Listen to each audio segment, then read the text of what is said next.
One of the Idaho victim's surviving roommates is now under pressure to reveal why it took her hours, 6 hours, to call police in the quadruple murder of her housemates and one of their boyfriends. Court documents show Dylan Mortensen was, quote, in frozen shock phase when she came face to face with the suspected killer. Our next guest is coming to her defense after she was in a similar situation 30 years ago.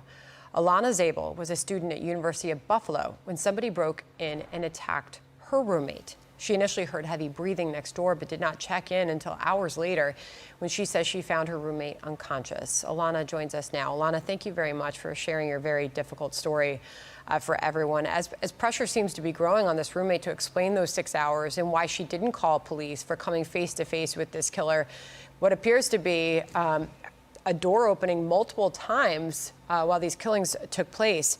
You walked in and saw your roommate and didn't even register the blood surrounding her. And your warning is don't judge others. You never know how you would respond in this situation. Yeah.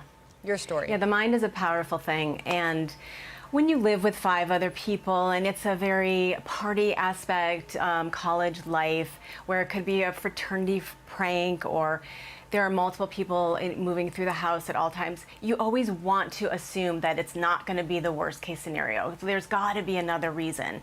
So in my situation, I never saw the attacker. I was pushed up through a window that he had entered, not knowing. And in my mind, I'm thinking, why did someone leave the screen open? Why, I'm not thinking the worst case scenario, just like I'm sure she was trying to put the pieces together.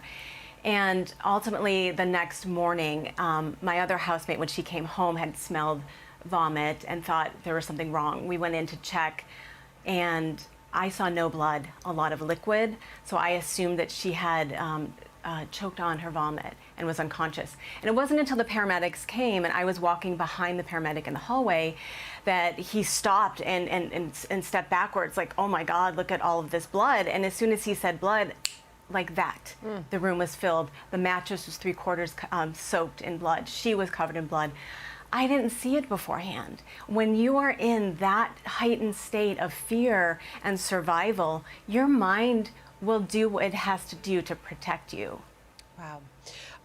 You have been talking about those eerie similarities to what happened there in Idaho. We talked to Mark Furman last hour, and he gives a lot of credit to that surviving roommate because we might not have the suspect in custody if it were not for her. Listen.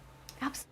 I personally want to thank Dylan for what she did because she opened the door not once, not twice, but 3 times. And the 3rd time, she saw the suspect. Without that description of the suspect, and very accurate description, especially the bushy eyebrows, they never would have been able to make a nexus between the Elantra and Brian Koberger's physical description. I heard you saying absolutely, because she was able to detail the height, the weight, the bushy eyebrows that eventually led to his arrest.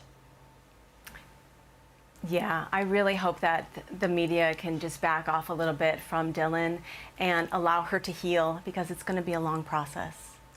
And not many people would know what that is like. I know that you have said on the record that you've lived with survivor's guilt, and you can only imagine what this is like for that young lady who went through all of this that night and lost her friends.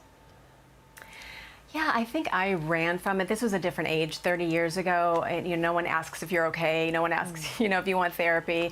My college didn't give me extensions. It's a totally different time. So I think, but also she has against her social media and people being armchair quarterbacks saying this is what you should have done. No one knows what they would have done in that situation. And we can only try to surround her with support.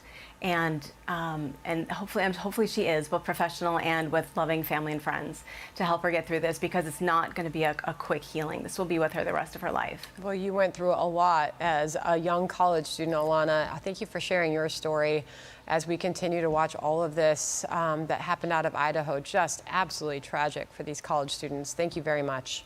Of course. And I think one last thing to mention is that whoever killed these beautiful 4 people did not kill the love that they clearly expressed in their life.